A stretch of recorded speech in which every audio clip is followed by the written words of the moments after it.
Well, the West African regional bloc ECOWAS is preparing to meet again tomorrow to review its response to the coup in Niger. ECOWAS member countries have so far avoided a military response and are instead using sanctions to put pressure on the junta. They've closed their land borders with Niger, leaving hundreds of trucks stranded and unable to transport cargo. That includes relief materials, and aid agencies want a resolution to the impasse so that supplies can be restocked for people in desperate need. Let's get more on this story now from DW's Tomi Oladipo joining me here in the studio. Hi, Tomi. How have sanctions affected Niger so far? As I mentioned, the borders have been closed. Niger is a landlocked country, so it's got coastal West African states to the south, it's got the Sahara Desert to the north. It relies very heavily on imports, and those have been cut off at the moment. And so it's struggling to get supplies in. Nigeria, for example, also provides electricity. The bulk of Niger's electricity comes from the Kainji Dam on the River Niger. That's been cut off, so much of Niger has been in the dark. But there's been a lot of this, of course, we've mentioned in the past, the US, the EU, the World Bank also spending development aid. So a lot of this is hitting Niger very hard at the moment. So with sanctions appearing to actually have quite a significant impact on Niger, as you say, have we heard a response from the military rulers there?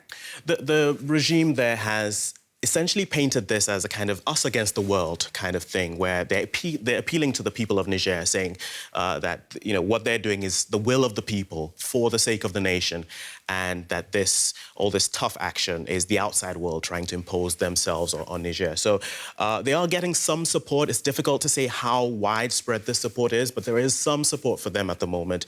But they're digging their heels in to try and hold on. Yeah, and I just want to ask how effective you think these sanctions could be, because we know ECOWAS has always imposed sanctions following military coups in the region.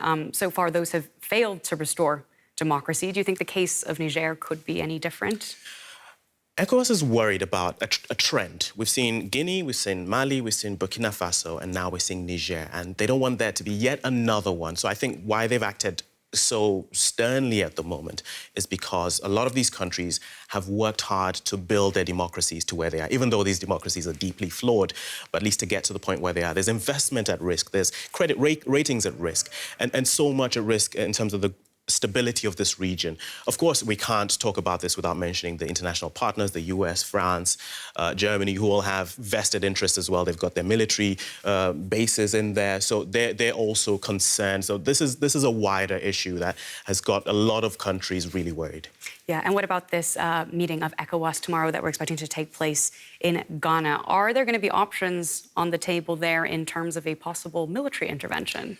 Well, what we have there is what's called the Africa Standby Force. The Africa Standby Force is a force that's been, in theory, already established, and it's designed to address crises on the continent. And so this is just part of that effort. They're going to meet and see who's available, who can contribute troops to this force. I expect that the force in itself will not take any military action as we think about it. There will be a lot of posturing, a lot of military posturing, just to let the Nigerian regime there know that people are watching, that the outside world is watching. And that, I guess, they'll use to buy time so that they can at least have a peaceful way out of this. OK, and we will be following that, of course, as well. Thank you so much for joining us in the studio. That's DW's Tomi Oladipo. Thank you.